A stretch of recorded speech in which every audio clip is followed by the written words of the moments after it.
Oi, eu sou a Tati e a gente está aqui na RDC TV com o Ateliê de Culinária Livre. Eu vou te mostrar opções bem legais para aumentar o consumo de vegetais, de alimentos integrais e coisas que só vão te fazer bem. Então não importa se você é vegano, vegetariano ou gosta muito de carne, aqui tem opção para todos os gostos. A gente vai fazer um pão de fermentação natural, um pão integral delicioso com semente de girassol e linhaça, que foi a primeira receita que eu desenvolvi. E ele se chama Morgana, tem até um nome.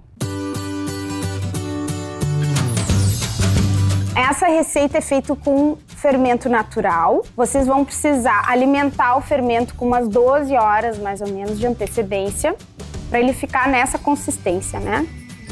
Uma massa assim airada, que vai fazer a massa do pão crescer. Então, para alimentar esse fermento, vocês vão precisar de farinha e água e um pouquinho desse fermento. Então, a proporção é 1 parte de fermento para 3 partes de água e 5 partes de farinha. Nesse caso, 100 gramas do fermento natural, 300 ml de água e 500 gramas de farinha de trigo branca orgânica. Aqui eu já misturei as farinhas, farinha integral e a farinha branca. Aqui eu tenho fermento, tenho mascavo, tenho sal. Vocês não precisam se preocupar, porque tá tudo na descrição do vídeo, a receita completa. Agora um detalhe muito importante, muito mesmo. A gente vai colocar girassol e linhaça na massa desse pão, mas para eu colocar essas sementes e elas não roubarem toda a água da massa e deixar ela uma massa dura e muito compacta, eu tenho que hidratar essas sementes antes. Então eu vou colocar um pouquinho de água aqui. E eu já aproveito e uso essa misturinha aqui para dissolver bem o açúcar e o sal. E deixo elas aqui descansando. Se tiver uma aguinha morninha, melhor, porque elas vão hidratar mais rápido. Então, eu geralmente, quando eu começo a fazer um pão, a primeira coisa que eu faço é hidratar as sementes que eu vou usar. Então, aí depois eu vou pesar minha farinha, vou pesar o fermento, que já está alimentado, já está pronto para usar. E aí depois eu incorporo as sementes com os temperos, o açúcar e o sal, nesse caso. Deixa eu colocar um pouquinho de água aqui para diluir o meu fermento. Olha, ele tá bem aerado, vai funcionar bem legal. Depois que eu misturei a farinha com o fermento, eu vou colocar as sementinhas hidratadas. Vocês vão ver que quanto mais tempo vocês deixarem hidratando, mais gelzinho ela vai soltar. E isso é muito bom para a qualidade da massa, além de diminuir os fitatos, que são os antinutrientes dos grãos, das sementes, na verdade, que faz com que as sementes preservem todo o potencial de germinação que elas têm. Mas pra gente eles não são tão bons. Então, quando a gente deixa elas de molho, elas liberam esses fitatos e a gente consegue absorver melhor os nutrientes. Então, já tá a massinha aqui bem misturadinha. E aí, parece mole demais pra vocês? Não, não tá mole demais. Se vocês colocarem muita farinha, vai ficar uma massa muito pesada, muito difícil de crescer. Então gruda na mão, gruda um pouquinho, mas tem sempre o truque da espátula. Usa a espátula que facilita essa massa. A gente pode trabalhar em cima da mesa, que ela é mole, mas nem tanto, e vai incorporando o ar, ó. Tudo que a gente quer é que tenha bastante ar nessa massa. Tem que amassar um monte? Não, não é pão sovado. A gente acreditava que o pão só crescia se amassasse meia hora aqui. Não, não é assim. A gente pode fazer algumas dobras e deixar esse pão descansar bem hidratado assim, porque ele vai chupar toda a água e aí depois a gente pode trabalhar um pouco ele melhor. Eu vou tampar essa massa e vou deixar ela descansando por mais ou menos umas 4, 6 horas. Então essa massa dá para fazer antes de ir pro trabalho, antes de sair, deixar ela trabalhando sozinha e quando a gente volta para casa, então a gente tem aquela surpresa de uma massa bem crescida. Então essa massa aqui, ela já descansou mais ou menos umas 8 horas. E aí chegou nesse ponto aqui que parece uma gelatina, né? Então a gente pode já pegar ela com cuidado, pode usar a espátula. E aqui, para dar um formatinho legal, eu costumo usar uma cestinha, tá?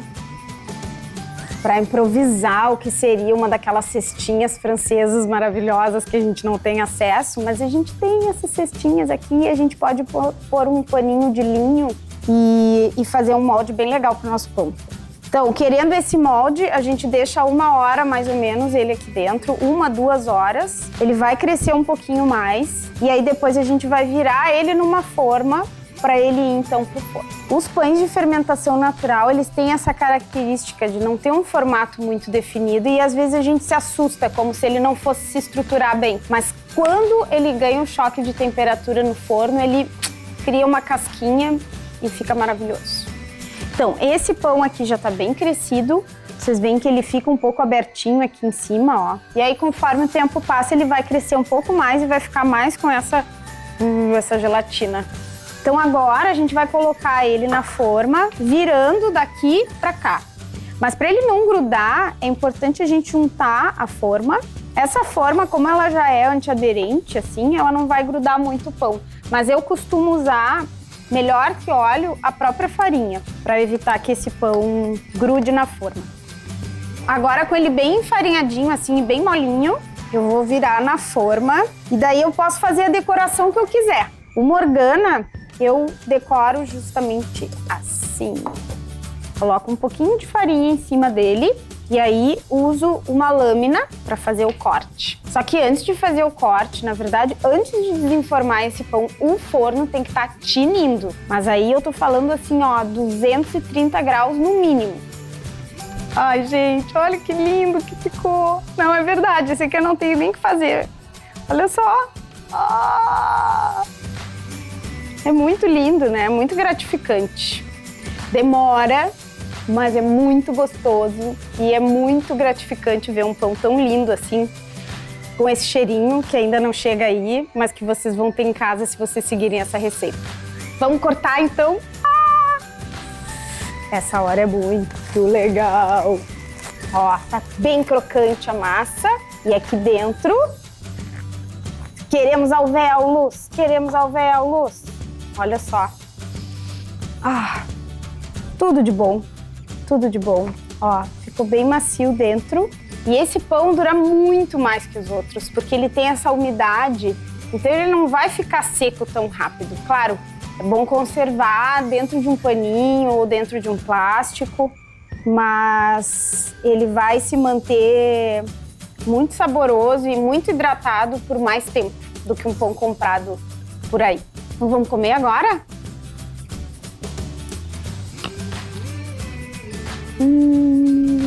Com azeite de oliva, com ghee, com mel, com geleia, não há coisa melhor. Gostou dessa receita?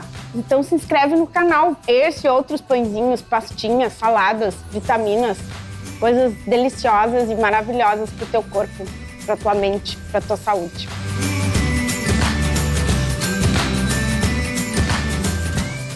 Viu como ficou legal o pão? Se vocês experimentarem em casa, esse vai ser o resultado. Um pão muito cheiroso, muito saboroso, muito rico também em nutrientes. Agora a gente vai também ver uma receita que vai ser muito fácil e muito legal, que é o leite de amendoim, que vocês podem usar para preparar batidas ou para fazer a mistura que eu fiz, que é o clássico café com leite. Quem não gosta de café com leite, né? Oi, hoje a gente vai fazer um leite de amendoim. Já experimentou? É uma delícia, dá para tomar com café, com chocolate. É uma ótima alternativa ao leite de vaca. Vamos fazer junto? Quando a gente pensa em culinária viva, a gente pensa em coisas frias, né? Que maravilha, no verão é ótimo comer uma salada, uma fruta, tomar um suco, mas e no inverno que dá uma vontade de tomar uma sopinha, tomar uma coisa quentinha. Então hoje a gente vai fazer um leite vegetal muito gostoso, muito saboroso, que não é o de amêndoa, que não é o de avelã, que vem lá de longe, que chega caro aqui pra gente, enfim. A gente vai fazer um leite de amendoim, que é muito simples de fazer e o resultado é maravilhoso. Dá para fazer chocolate quente, dá para tomar com café. Hoje a gente vai fazer com café, que é o meu preferido. Então, a primeira coisa que a gente tem que fazer é hidratar o amendoim. Então, eu trouxe aqui o amendoim já hidratado por 8 horas. Como é que a gente hidrata o amendoim? A gente coloca o amendoim com casca e tudo, cru, dentro da água. E aí depois vai ficar bem fácil de tirar a pelezinha dele, ó. Bem mais fácil que da amêndoa, porque quem já fez leite de amêndoa sabe que não é tão simples assim para tirar a casca. Então, depois que descascou, eles vão ficar assim, lindinhos, bonitinhos. Aqui tem mais ou menos umas 100 gramas de amendoim já hidratado, sem a casca. E aí a gente vai pegar, eu gosto da proporção de, para 100 gramas da oleaginosa, 400, 500 ml de água, porque eu gosto dele bem cremosinho. Mas há quem faça até 1 litro com essa quantidade de oleaginosa hidratada. Então, aqui eu tenho 400 ml de água e aqui as 100 gramas de amendoim. Pronto! Olha que cremoso. Parece, não dá vontade nem de coar ele e tomar assim, porque é um leite, leite, leite, leite. Então, para quem tem muito apego aos laticínios, eu acho que essa é uma ótima opção. Então, agora a gente vai ter que coar ele. Como ficam os gruminhos muito, muito, muito pequenininhos, não vai adiantar um coador, a gente precisa de um tecido. O melhor top de todos, se você ainda não tem um saquinho de voal, você tem que ter, porque ele é multiuso. Dá para usar para fazer suco verde, dá para usar até para tomar banho de ervas. Se você não tem uma banheira, você coloca aqui as ervinhas, prende no chuveiro e até banho de sal grosso dá. A gente vai colocar aqui dentro. Ordenhar um pouquinho. Não é uma quantidade pequenininha, ó. Ficou bem, bem concentrado, ó. Já dá pra ver a espuminha dele até aqui, assim. Mesmo sem a gente aquecer, sem misturar com nada. Se você não tiver um voal, você pode usar qualquer paninho de um tecido bem fechado, que vai dar certo também. Aí você pode misturar com um achocolatado, por exemplo. Eu vou dar uma aquecidinha e vou fazer para vocês um leitinho para de manhã cedo, agora no frio, super termogênico, uma delícia. Eu vou ali aquecer e já volto. Então, o que sobra aqui dentro do voal é essa farinha, praticamente uma farinha que dá para fazer biscoito. A gente pode usar no lugar de qualquer farinha. A minha tá quase seca aqui. Eu apertei bem e saiu todo líquido. Mas você pode dar uma secadinha também numa frigideira ou no forno para aproveitar como farinha mesmo. Ou aproveitar essa umidade para dar a liga na própria receita. Então, aqueci o leite, tá bem cremoso. Então, eu vou colocar a especiaria que eu mais gosto, que é a canela, que também aquece, dá além do gostinho, né? Ela é termogênica. O que isso quer dizer? Ela queima calorias. E aí eu coloco um pouquinho de óleo de coco, o leitinho. Eu vou botar um cafezinho aqui. E aqui eu tenho uma delícia de bebida para o café da manhã, agora no inverno. Você pode colocar açúcar também. Eu já estou acostumada a tomar café sem açúcar, suco sem açúcar, mas dá para colocar um melzinho, um melado, para evitar o açúcar refinado, principalmente. Gostou dessa receita? Então se inscreve no canal, ativa o sininho e você fica sabendo das próximas receitas.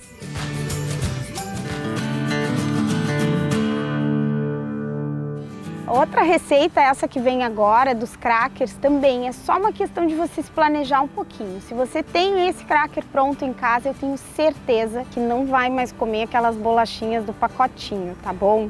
Então agora a gente vai fazer um cracker sem farinha, que é uma opção pra gente não comer bolachinha, salgadinho ou aquelas coisas que vem num pacotinho que a gente nem sabe direito o que misturaram ali dentro, né?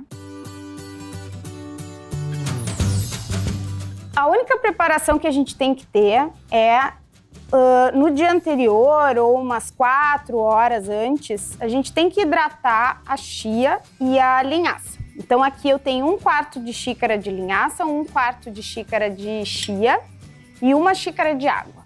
Então ela vai largar todo esse gelzinho aqui que a gente vai juntar aos demais ingredientes agora. Depois que eu tenho essas sementes hidratadas, eu vou precisar de girassol. Aqui eu tenho meia xícara de girassol e meia xícara de castanha do Pará. A nossa castanha maravilhosa, brasileira, riquíssima, super saborosa. Eu vou triturar essas sementes até elas ficarem mais ou menos como uma farinha. Então eu não vou bater muito porque eu gosto de sentir um pouquinho o gostinho da castanha e do girassol, tá? Então eu vou juntar aqui, vou colocar meia xícara de gergelim, um pouquinho de sal, um pouquinho de curry, você pode colocar orégano ou o temperinho que você gostar, e 2 colheres de sopa de azeite de oliva e misturar bem. E se tá gostando, aproveita e te inscreve no canal, aciona o sininho e curte as receitas. E tá pronta a massa. Tem uma liga legal, a gente pode provar para ver se tá bom de sal. Vou botar um pouquinho mais, que afinal de contas é para substituir o salgadinho. E por mais que a gente salgue os alimentos que a gente faz, eles nunca vão ter tanto sal quanto os industrializados. Então vai ser sempre melhor para nossa saúde fazer o próprio lanchinho nosso, do nosso filho e as nossas comidinhas para levar por aí. A gente já misturou todos os ingredientes, já tá todo mundo bem hidratadinho aqui, bem temperadinho. Pode também colocar um alho, uma cenourinha ralada e criar outros sabores, né? Essa receita que eu tô ensinando aqui é uma base de um cracker para comer com salada, para comer com uma pastinha. Então a espátula ajuda bastante aqui também para a gente ter uma uniformidade maior. Se vocês tiverem uma assadeira que não seja antiaderente, tem que usar ou uma folha de silicone ou um papel tipo manteiga. Mas eu prefiro usar na forma antiaderente porque o papel, uma vez que eu fiz, ele já grudou um pouquinho. Então depende muito da qualidade do papel manteiga também. O forno já deve estar em 180 graus ou mais baixo. Nunca um forno alto para essa receita, porque senão vai queimar toda a bordinha do cracker e não vai dar certo. Então, como eu não vou querer comer esse cracker inteiro, eu vou dividir ele desse jeitinho, assim, ó. Para depois ficar mais fácil de dividir e guardar. Pronto? Então vamos colocar no forno agora por 40 minutos a 1 hora. Tem que ficar de olho, porque quando ele começar a dourar, a gente já tem que tirar, senão vai queimar. Tá pronto o nosso cracker. Ele pode ficar mais douradinho se vocês deixarem mais tempo. Mas eu quis mostrar para vocês que já pode quebrar assim, ó. A gente pode dividir ele nas marquinhas que a gente fez. E se vocês colocarem numa gradezinha para esfriar, melhor, porque ele já vai perder mais umidade e vai ficar mais crocantinho. Se vocês deixarem na forma, ele vai acabar amolecendo com mais facilidade. Então, meu conselho é que vocês tirem da forma e coloquem numa grade para esfriar bem antes de colocar num vidro para ele se manter crocante por mais tempo. E para acompanhar esse cracker, nada melhor que uma pastinha viva. A gente pode usar as tranqueirinhas, como diz um amigo meu, do requeijão, da margarina, ou daqueles patezinhos que inventaram um monte agora que tem no super. Ou a gente pode pegar um lindo, maravilhoso abacate e fazer a nossa própria pastinha super viva. Então eu vou usar um abacate, esse aqui tá bem num pontinho ótimo. A gente pode fazer assim, e a gente pega e esmaga um pouco ele. E aí vai colocar aqui um limãozinho, um pouquinho de sal, um azeite de oliva. Eu adoro azeite, boto azeite em tudo. É uma gordura super saudável, tem um sabor muito delicioso, né? E aí eu peguei esses tomatinhos da Feira Orgânica, que estão lindos, super suculentos. E a gente vai cortar eles, assim, em pedacinhos pequenos, já que o nosso cracker não é muito grande. Mas se vocês forem comer com pão integral maravilhoso, por exemplo, o Morgana, aquele que a gente já fez, aí os pedaços podem ser maiores. E vocês podem fazer tipo uma brusqueta viva. Olha que lindo. Ah, adoro esse contraste. Tão bonito, né? A riqueza dos vegetais. Sem corante nenhum, sem nenhum aditivo. Só a cor pura deles é maravilhosa. Então, se a gente for fazer essa pastinha para acompanhar uma salada, por exemplo, a gente pode colocar umas nuts, né? A gente pode botar nozes, a gente pode colocar semente de girassol. Sempre melhor usar as sementes depois de hidratada, né? Mas como o nosso cracker já é cheio dessas sementes, então a gente vai deixar assim. Olha que lindo. Ah!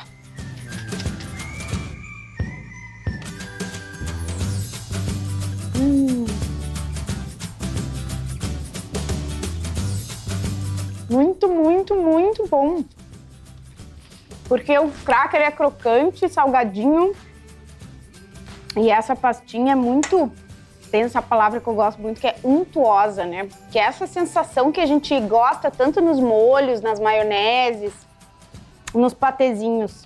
Que deixam as coisas molhadinhas, assim, mas com essa gordurinha tão gostosa de sentir. Nem sei mais o que dizer pra vocês. Quem não fizer, blá, blá, blá, blá, blá.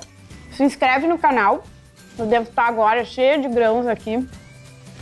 Mas só para vocês não perderem a próxima receita, então se inscreve no canal, ativa o sininho e faça mais delícias dessas com a gente.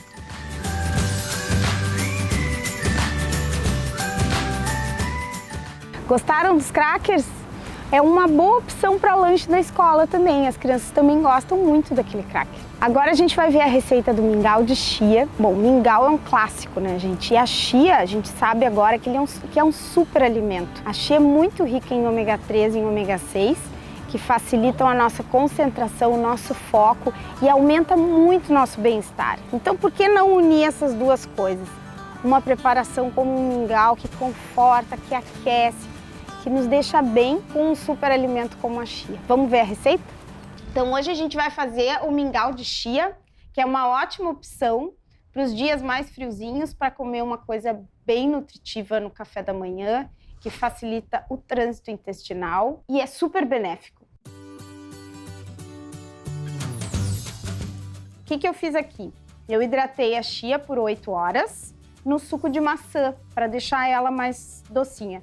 Eu já como assim e fico bem feliz, porque é docinho e o crocantezinho da chia eu acho muito, muito gostoso. Mas esse mingauzinho, então, para fazer ele, a gente hidrata no suco de maçã. Então eu vou colocar essa chia hidratada na panela. E eu já fiz aqui um leite de amêndoas. Vocês podem usar leite de coco, leite de amendoim, que a gente já fez, que tá aqui o link, para vocês reverem a receita. É o mesmo procedimento, a gente hidrata a amêndoa, tira essa casquinha que ela tem, ó. Uau! A gente pode descascar a amêndoa com facilidade quando a gente coloca na água morna. Então a gente tira essa pelezinha e bate no liquidificador, como eu mostrei para vocês com o amendoim, a gente bate com água, naquela proporção de 100 gramas de oleaginosa hidratada para 400, 500 ml de água. Depois a gente coa no voal e usa o leite. Então, depois que eu misturei esse leite vegetal com a chia já hidratada, eu vou pro fogão para amornar essa mistura e deixá-la quentinha e gostosa. Como a ideia é só amornar, para a gente não perder as enzimas, então a gente pode colocar o dedo mesmo. E se tá morninho e o dedo aguenta ainda, é porque tá em 40 graus, então tá pronto. Vou colocar nesse pratinho. Ó, sai até uma fumacinha, mas não tá fervendo, né, gente? Não precisa tá tão quente assim. E agora, como eu sou meio formiguinha, eu vou colocar um pouquinho de passas para dar um colorido e dar um adocicado. Também a gente pode colocar uma canelinha para de manhã, para dar uma aquecida no corpo. E tá pronto. Tá uma delícia, vocês façam em casa, comprovem e vocês vão ver que comer saudável não é ruim, é muito simples, é uma escolha inteligente para as nossas vidas. Se inscreve no canal, clica no sininho que você recebe um alerta das novas receitas que vão surgir aí.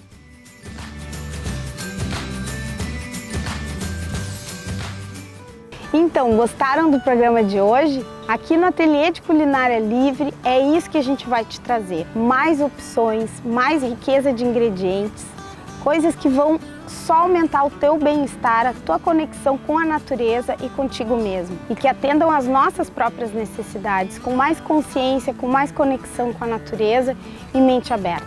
Te vejo na próxima semana.